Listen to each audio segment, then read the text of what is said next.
أعوذ بالله من الشيطان الرجيم أعوذ بالله من الشيطان الرجيم بسم الله الرحمن الرحيم والصلاة والسلام على سيدنا محمد وعلى آله وأصحابه أجمعين والسلام عليكم ورحمة الله وبركاته. Frères et sœurs, assalamu alaikum wa rahmatullahi wa barakatuh. J'espère que vous allez tous bien. Et le bonjour aux éventuels non-musulmans qui écouteraient cette vidéo. Dans cette présente vidéo, frères et sœurs, nous allons une fois de plus aborder la question de Tariq Ramadan, du professeur Tariq Ramadan. La différence notable entre cette vidéo et les vidéos précédentes est que cette vidéo portera une critique sur des propos que Tariq Ramadan a tenus lors d'une conférence et non pas sur ses écrits comme je l'ai fait d'habitude. Alors j'ai décidé d'intituler cette vidéo Trop fort ou trop faible. Pourquoi ce titre? Je m'expliquerai à la fin de la vidéo sur la raison de ce titre. Alors de quoi s'agit-il donc, frères et sœurs, dans cette vidéo? Il s'agit d'une conférence qui a été tenue à Bordeaux, qui s'est déroulée à Bordeaux, qui a été organisée par les musulmans de Gironde, dont M. Tariq Ramadan était un intervenant, accompagné de l'imam de la mosquée de Bordeaux, Tariq Oubrou. Donc c'est une conférence qui date de, me semble-t-il, 1 ou 2 semaines. Et j'ai eu l'occasion de visionner cette conférence. Alors pourquoi j'ai décidé de faire une vidéo sur cette conférence, et plus particulièrement sur certains propos de Tariq Ramadan? Tout simplement, lorsque j'ai écouté certains propos, je me suis dit, il a vraiment aucun respect. Déjà, il a aucune limite dans le mensonge. Il a absolument aucune limite dans le mensonge. Mais plus grave encore, c'est qu'il a absolument aucun respect pour ses braves frères et ses braves sœurs qui viennent écouter ses propos de façon tout à fait, je pense, sincère, en tout cas pour la majorité. Qui viennent écouter ses propos en espérant trouver un petit peu de vérité, un petit peu de lumière de la foi. Et lorsque on va analyser les propos de Tariq Ramadan, on se rend compte que vraiment, il a vraiment aucun respect pour ces gens-là qui font un déplacement pour venir écouter. Ces gens ne sont pas vraisemblablement au fait de l'imposture de cet individu, donc ils n'ont pas dû lire mon livre Un imposteur du XXIe siècle ou écouter mes vidéos, sinon à mon avis ils seraient pas partis à la conférence ou alors ils seraient partis pour lui tirer les oreilles. Donc, ils sont venus de bonne foi écouter ses propos. Et moi, personnellement, ça m'écœure. Ça m'écœure d'avoir autant de mépris, que ce soit pour des musulmans ou pour des non-musulmans. Parce que là, vraiment, il les a vraiment pris pour des bourricots. Et c'est le cas de dire, et le terme n'est pas excessif, très sincèrement, frères et sœurs. Alors, de quoi s'agit-il donc? Nous allons écouter l'extrait en question. Et ensuite nous reviendrons afin de le commenter, Inch'Allah. Donc je vous laisse écouter l'extrait en question et nous revenons ensuite. Donc je vous dis à tout de suite. Bismillahirrahmanirrahim. Merci de cette question parce que c'est une question, aujourd'hui pour moi elle est fondamentale. Elle est effectivement exactement le lieu où j'aimerais que nous nous entendions à l'intérieur de la communauté musulmane. Parce que j'ai parfois l'impression que dans les propos... Vous savez, moi, j'ai parfois l'impression qu'avec la communauté musulmane, j'ai un problème de communication. Un problème de communication pour plein de raisons. D'abord parce que c'est une communauté qui lit peu. C'est une communauté qui pense à géométrie variable, selon le temps et selon le moment, et qui est extrêmement émotive. Je veux dire par là, je vous donne un exemple. Il y a quelques années de cela, je devais partir aux États-Unis, mon visa est révoqué. Je reçois des lettres du monde entier, mais un héros. Masha'Allah. Ça, c'est le frère. Puisque même Bush ne le veut pas. J'ai toujours dit d'ailleurs que d'être interdit par l'administration Bush, c'est plus un honneur qu'un déshonneur pour moi aujourd'hui. Mais je ne confonds pas l'Amérique avec Bush. Cela étant, vous avez ceci. Puis d'un autre côté, tout à coup, certains ont entendu, Tariq Ramadan va travailler pour le gouvernement britannique. A'ouz billah, le frère. Pas pas de vérification de l'information, rien du tout. On vous emmène à droite, on vous emmène à gauche, et puis on y va à droite et on y va à gauche. Le frère, il est au paradis hier, il est en enfer demain. Cette communauté, ça suffit. Nous avons écouté, frères et sœurs, l'extrait en question, et dans cet extrait, qu'avons-nous entendu? Nous avons entendu le professeur Tariq Ramadan dire que les musulmans avaient été ambivalents. Les musulmans changeaient très rapidement d'état d'esprit. Tantôt on était bien, tantôt on était mal pour eux. Ils étaient vraiment, voilà, d'une seconde à l'autre, ils pouvaient avoir une opinion tout à fait opposée. Ce qui en soi, en ce qui me concerne, j'estime que c'est une critique qui est quand même excessive. Alors, une critique excessive n'est pas forcément une critique négative. Parfois, on a besoin de critiques excessives pour se remettre en question. Mais là où ça devient lamentable, où ça devient très regrettable, c'est que non seulement cette critique est excessive, mais en plus elle n'est pas justifiée. Elle n'est pas justifiée et il les prend pour des cons. Pourquoi? Tariq Ramadan, qu'est-ce qu'il nous dit?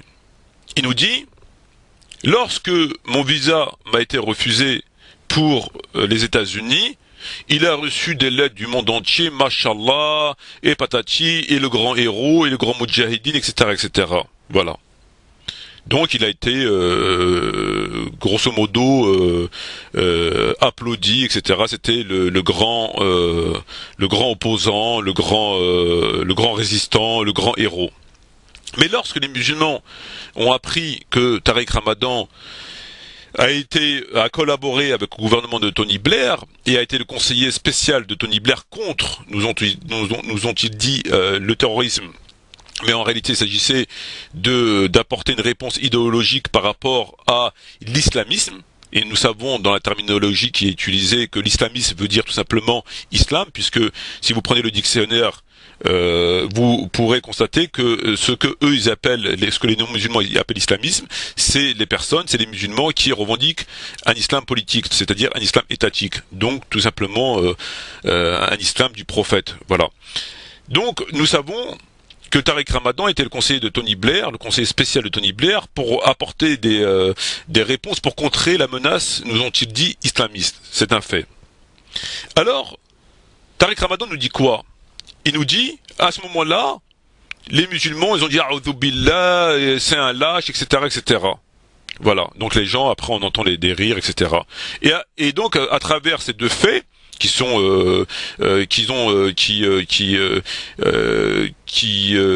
deux comportements différents de la part des musulmans, donc tantôt c'est un héros, tantôt c'est un lâche, etc. Ils remettent en question les musulmans en leur disant oui, vous changez d'avis comme ça d'une seconde à l'autre, etc., etc. Donc, en réalité, là, c'est du mépris total. Il a la conviction totale que les musulmans sont des ânes. Parce que pour dire des choses comme ça, aussi stupides et aussi mensongères, c'est vraiment être en confiance. Et pour être en confiance, c'est estimer que ceux qui nous écoutent sont des idiots. Parce que ces propos-là, devant des gens qui ont un minimum de réflexion, ils les auraient jamais tenus. Pourquoi? Je vois pas le rapport entre le fait qu'on refuse un visa à un homme, que cet homme s'appelle Tariq ou Mustapha ou Jean-Pierre, et la participation de Tariq Ramadan à la commission pour contrer l'islamisme. Je vois pas le rapport. Alors, des musulmans ont peut-être considéré que le fait qu'on ait refusé un visa à Tariq Ramadan était significatif et que c'était très révélateur parce que Tariq Ramadan c'était un héros. Un mujahid, etc. C'était un héros. Or, son visa lui a été accordé et maintenant il va comme il va aux États-Unis. Or, le fait, frères et sœurs, de refuser un visa à un homme, qui s'appelle Tariq Ramadan ou peu importe, n'est révélateur de rien du tout. Il faut savoir que les États-Unis refusent systématiquement les visas, et pour les non-musulmans, lorsque ces derniers ont été condamnés pour un délit ou par un crime. Ils refusent systématiquement les visas. Donc qu'on soit musulman ou non. Donc ça prouve strictement rien. Donc s'il y a des gens parmi les musulmans qui lui ont envoyé du courrier en disant mashallah, etc., etc., c'est des gens qui ne doivent pas être très intelligents ils n'ont pas eu à ce moment-là le déclic pour se dire le refus d'un visa ne prouve strictement rien, ne prouve ni qu'on est pro ni qu'on est anti quelque chose. Ça prouve strictement rien. Donc déjà, premier point. Ça, c'est un fait clair. C'est un fait clair. Donc c'est à ce moment-là, Tariq Ramadan n'est ni un héros ni un lâche. Le fait de refuser un visa ne détermine strictement rien sur la personne. C'est pas du tout déterminant. Ça ne prouve rien, ni pour ni contre. Rien, on est d'accord. Mais par contre, quand il met le deuxième fait sur le même pied d'égalité, sur le même niveau, à savoir qu'il a été conseiller spécial de Tony Blair et que là, on a dit bah non, là en fin de compte c'est pas un héros, etc. Là il nous prend pour des cons. Pourquoi? Là effectivement, c'est très révélateur, contrairement au visa. Là, vraiment, c'est très révélateur. Comment un musulman peut-il être le collaborateur, le conseiller spécial d'un gouvernement mécréant, non musulman, et apporter son concours pour contrer la menace dite islamiste? Là, il y a un problème. Et ça n'a rien à voir avec la question du visa. On peut pas les mettre sur le même niveau. Donc s'il y avait des gens dans la salle qui avaient un tant soit peu, un peu de réflexion, ils l'auront interpellé en disant mais monsieur Tariq Ramadan, vous nous parlez d'un visa en nous disant on vous a qualifié d'héros, etc. Effectivement, ça ne prouve strictement rien. Qu'on vous l'ait refusé ou accepté, ça prouve rien. D'ailleurs, on vous l'a accepté à l'heure d'aujourd'hui. Mais le fait que vous avez participé à cette commission, ça prouve quelque chose, c'est déterminant. Ça n'a plus rien à voir là. Là, c'est un fait établi. C'est un fait qui démontre très bien, qui démontre de façon tout à fait claire que vous avez commis une chose qui est extrêmement grave. Première question, monsieur Tariq Ramadan. Avez-vous, oui ou non, été le collaborateur, le conseiller spécial de cette commission auprès de Tony Blair? À cette question, il ne pouvait en aucun cas répondre non parce que c'est un fait établi. Il l'a été. Donc, il aurait répondu oui, ce qui est très grave. Deuxième question, en quoi consistait votre rôle dans cette commission? Qu'avez-vous apporté? Et là, qu'il réponde la vérité ou le mensonge, peu importe, il a apporté son concours au gouvernement de Tony Blair. Voilà. Donc, c'est quand même très culotté de sa part que de se permettre de mettre sur le même pied d'égalité deux faits qui n'ont absolument aucun rapport.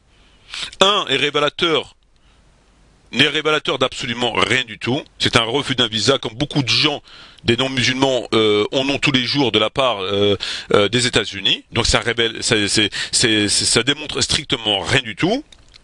Et l'autre fait démontre de façon tout à fait claire que M. Tariq Ramadan a collaboré avec le gouvernement de Tony Blair et a apporté son concours pour contrer l'islam. Voilà. Et là, c'est un fait établi. Le fait que Tariq Ramadan les mette sur le même pied d'égalité, au même niveau, c'est volontaire, c'est exprès. D'ailleurs, les gens dans la salle rigolent. Ils n'ont pas percuté. Ils ne sont pas dit, mais qu'est-ce qu'ils racontent? Un visa, c'est un visa. Ils n'ont pas percuté. Ils ont rigolé. Donc en fait, il s'est justifié, Tariq Ramadan s'est justifié indirectement, parce qu'il a dû sûrement entendre un certain nombre de critiques et de contestations, etc., de la part de frères et sœurs. Et donc il s'est justifié indirectement. Il s'est justifié sans justifier. Voilà. C'est-à-dire en fait le problème c'est pas lui, c'est les musulmans qui ne savent pas ce qu'ils veulent, qui sont ambivalents, qui tantôt vous disent ça, et puis 5 minutes après vous disent autre chose. Alors il remet en fait le tort sur les musulmans et les musulmanes. Alors que le problème c'est pas les musulmans et les musulmanes, le problème c'est lui. Voilà. Donc je veux dire, il faut vraiment prendre les gens pour des cons, pour les prendre pour des bourricots, pour les prendre vraiment pour des ânes, pour mettre sur le même niveau deux faits qui n'ont absolument aucun rapport. Ils n'ont absolument aucun rapport. Le refus ou l'acceptation d'un visa ne prouve rien. Moi, je peux demain aller en Israël et que le gouvernement israélien m'accepte mon visa. Je ne suis pas affiché comme terroriste, je ne suis pas sur la liste des organisations terroristes, donc ils me connaissent pas, je dépose un visa, bon j'ai un passeport français, je suis pas affiché, ils vont taper sur leur ordinateur, je suis pas affiché ni auprès du Hamas, ni auprès du Hezbollah, ni ailleurs, bon ils vont me donner un visa. Est-ce que le fait que j'obtienne un visa prouve que je suis un traître? Pas du tout. Ça ne prouve strictement rien.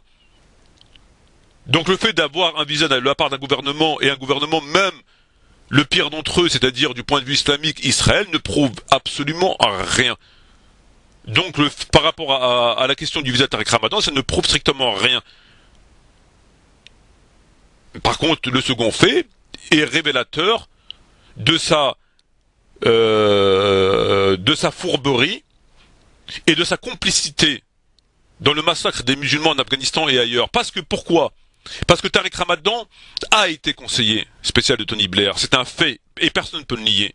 Et la commission qui a été réalisée en Grande-Bretagne sur l'initiative de Tony Blair après les attentats en 2005, si ma mémoire est bonne, c'était une commission qui réunissait un certain nombre de lâches, à commencer par Tariq Ramadan, d'hypocrites et de pourritures de vendus, à commencer par Tariq Ramadan, et cette commission a été réunie par le gouvernement britannique afin de trouver des idées pour contrer la menace dite islamiste, c'est-à-dire comment peut-on détourner la jeunesse, comment peut-on détourner les musulmans du discours dit islamiste, c'est-à-dire le discours entre autres de Ben Laden, comment on peut les détourner. Et là, à l'évidence, c'est quelque chose qui prouve de façon tout à fait claire, il a été rémunéré pour cela, tout à fait clair que ce monsieur a du sang entre les mains.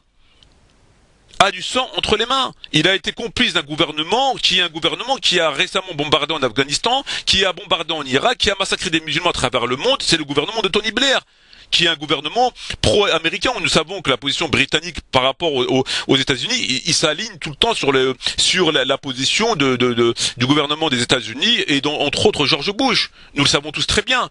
Donc lorsque ce gouvernement a demandé à Tariq Ramadan de venir le conseiller, comment un gouvernement comme ça demanderait-il à un musulman, s'il pense que ce musulman a un tant soit peu un minimum de foi et d'intégrité de sa religion, de venir le conseiller pour combattre la menace dite islamiste? Ça n'a pas de sens. Donc, il a apporté son concours, il les a aidés pour contrer la menace dite islamiste, qui est en vérité tout simplement l'islam, et non pas l'islamisme ni le terrorisme. Donc il faut bien distinguer les choses. C'était pas contre les terroristes, parce que les terroristes n'ont pas eux d'idéologie. Donc ce qui amène les gens au terrorisme, c'est l'islamisme, et l'islamisme c'est l'islam. Donc bien évidemment, le fondement du raisonnement de ce qu'on appelle l'islamisme, c'est quoi? C'est la contestation de la présence des Américains sur le territoire sacré de la Mecque et de Médine. C'est le massacre en Irak, c'est ça, en fait. Et c'est le vouloir lutter pour un gouvernement islamique. C'est ça le fondement de la pensée d'un islamiste. Et après, certains scandalisés ou excédés par ce qui se passe, mettent des bombes. Mais l'islamisme ne doit pas être jugé sur la bombe, doit être jugé sur son idéologie. Et l'idéologie islamiste est l'idéologie de l'islam. Et ceux qu'on appelle aujourd'hui musulmans, ceux qu'on qualifie aujourd'hui de musulmans sont tout simplement les gens qui prient, qui font le ramadan et qui font plus rien d'autre. Voilà. Donc sur ce, frères et sœurs, le temps qui m'est imparti s'est écoulé. C'était pour vous démontrer à quel point ce monsieur, non seulement était un agent, par le fait qu'il a apporté son concours, et par d'autres faits, non seulement il n'hésite pas à mentir, mais bien plus que cela, il méprise son auditoire. Des gens qui viennent et il leur raconte ça. Je veux dire, malheureusement, il n'y en a pas un dans l'assemblée qui a eu la présence d'esprit de lui dire mais qu'est-ce que tu nous racontes? Quel rapport y a-t-il Voilà. Sur ce, frères et sœurs, je vous remercie de m'avoir écouté. Je vous dis shukran jaziran wa salam alaikum wa rahmatullahi wa barakatuh et j'espère à la prochaine, Inch'Allah.